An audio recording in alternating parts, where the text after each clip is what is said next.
Torej, nekje si omenil, da Boga je treba vzeti za res, in to si zelo tudi že malo povedal. Američani radi rečejo, da naj bi bil Bog v našem življenju president, ne resident. Ne?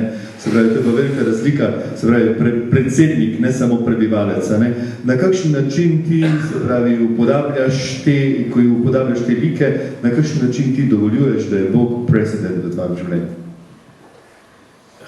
Ja, jaz zmeraj bolj ugotavljam, pa to je, verjemite, za igralca dokaj težka zadeva, naporna zadeva, ki igralci imamo napuh po defaultu že v sebi, ne.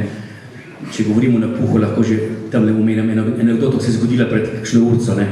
Tamle zadaj sem rekel, presnet, se mora pa človek res vprašati, v kakšnem stanju v življenju je, če ostane 4 zjutraj, da ga tipa, pa nekam se preko, ne. Pa mi je potem tamle kolega Zak lepo postregel, rekel, ne zaradi enega. Se pravi, ne, hotel reči, nisem prišel samo zaradi tebe, ne, ampak zaradi tega tukaj, ne, in hoš reči, takoj mojemu napuhu prstrigu krila, ampak ta napuh je nam igralcem nekako po defaultu se treba potem oboriti, ne.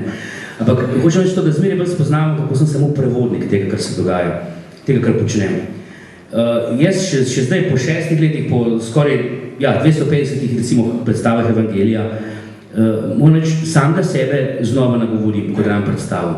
Samega sebe znova ganem. Ne zato, ker bi bil jaz tako, ampak ker so te besede, te stvari, ki jih tam igram, ki so mi bile dejansko dane, toliko močne, da tudi mene seveda nagovorijo. Ne. Hočem reči, da se čutim zmeraj samo kot prevodnika, da se usedem za ta računalnik in ne, se stvari zgodijo. Tudi danes tukaj, ne. Mogoče govorim malo zbegano, malo tako, ampak sem trdno prepričan, da neke stvari se bodo usedle, da bodo prišle prav enkrat, slejko prej v življenju, ker duh deluje, ne. Tako dajem prostor temu, ne. Zdaj, če bi ti si rekel president pa resident, ne, pa nas v slovenčini imamo ene 2 besede, ki ste si zelo sorodni, pa jih zamenjujemo, to je prisotnost pa prisebnost, ne. To, da si prisoten, še ne pomeni zmeraj, da si priseben, ne. Sam biti nekje še ni zadost, ne, moraš biti tudi priseben tam, ne sam prisoten. In tako je nekako, ne, ni zadost, da je Bog samo prisoten v našem življenju, ker seveda je, ampak mora biti tudi priseben, sprav ga moram posebno vzeti, ne. Mislim, odnos s Bogom je tako kot odnos z ženo, ne. Mislim, žena je tam, ampak če ti tega odnosa ne gojiš svoje strani, ne bo nič, ne. Za ljubezen sta potrebna 2, pravijo, ne, to pregovor zelo, ne vem, ne. Se pravi, to je krožni tok, ne. Bog je v našem življenju prisoten, se ponuja, se daje, mogoče manj sitno kot žena, ne. Če se ti žena ne pogovarjaš, ona mečka bolj tečnarkat kot Bog. Bog malo manj tečnarkat, kot žene znajo, ne. Se pravi, Bog nam več svobode pušča kot naše možinje, ampak je tam, jaz moram svoje strani to graditi, po drugi strani pa, ne vem, strašljiv je podatek, da koliko tretjina, ne vem, procente, ne vem, ljudi, ki pravijo, da so kristjani, ljudi, ki hodijo v cerkev, ne verjamejo v posmrtno življenje. Jaz tega ne razumem. Mislim, lahko razumem ljudi, ki pravijo, ne verjamemo nič, ne. Imam cel kup takih kolegov, prijateljev, kolegov, tako naprej, ki ne verjamejo. Lahko razumem. Ne razumem pa nekoga, ki pravi, ne verjamem, pa počne vse te stvari, ki jih mislim, mi ni jasno. Zakaj hodi človek, zakaj pride k maši, zakaj pride v cerkev, če ne verjame? Ne razumem, res ne.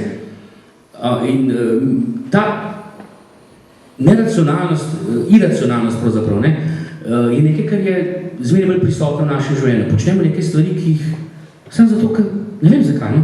Ker so v navadi, ker so tradicija, ne vem, ampak Bog ni tradicija, Bog ni navada, Bog je konkreten, oseben, prisoten, priseben in je treba to tudi dobesedno, mislim, da Boga premalo pa preveč resno jemljamo, oziroma stvari, ki so zapisane v Svetem pismu. Ker še stvari se držimo kapljanc prota, ne, druge stvari pa rečemo, se to je pa takrat za une vedali. Ne. Ta knjiga ima eno kodo, ne, ali vzameš zares, ali pa ne vzameš zares. Ne moš tega, tega pa ne. Ne? V Jonu pravim 10 zapovedi, to je komplet.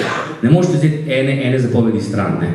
Pa reči, vse ta ostale pa izpolnjujem. Ne? To je komplet. Če vzameš zaporedna vezava pri elektriki, ne? Se pravi, če vzameš eno zapoved stran, če ugasiš eno lučko, crkne vse. In vse, ko prej se tako zgodi tudi zapovedi. Sprav, če ene ne izpoljujem, ker kao, ta pa ni zame, ne, pa ta je, ni pomembna, ta je takrat zveljala, pa ne, bojo slej, ko prej crkale vse ostale. Ja, mislim, vse to pa jaz ne počnem, ne. Ne gre samo, no, kakorkoli. Hočem to reči, da je treba to vzeti v kompletu. Ne smemo sem nekaj vzeti stran. Sej si ne znamo predstavljati, kakšen Bog je, pa kakšne načrte ima Bog znajo. Kako bo on to gor vse to podelal, to je njegova naloga, hvala Bogu. Ne. To bo on uredil. Ne, mi tukaj dole res gledamo, ko se reče v zrcalu, pa ne popolno. Ne. Kako bo tam gor, ne vem. Ne. Želim, kaj so na tem mislili, ampak vseeno imamo tukaj precej dobra navodila. Vse mogoče bo pa šel pa rekel, več preveč si se matral. Ne. Ni bilo treba toliko zelo zares, ne, ampak po drugi strani pa preveč riskiraš, če tega ne znameš čistko zares. Američani in sitcomar, ima en tak nastop, tako sem gledal po YouTubeu in na koncu prav mi rečejo, a zdaj pa verjamem v Boga, samo zato, da bom prišel v peku. Ja. In je to dejstvo, ja. Ja, v končni fazi, če vse drugo odpade, ja. Je vredno, če tako premisliš, ne? Sam zato. Ne? In to je en princip, ki človeka ne boli in se ga ne drži, ne? Princip pa mora malo boleti, mora malo žokati, ne?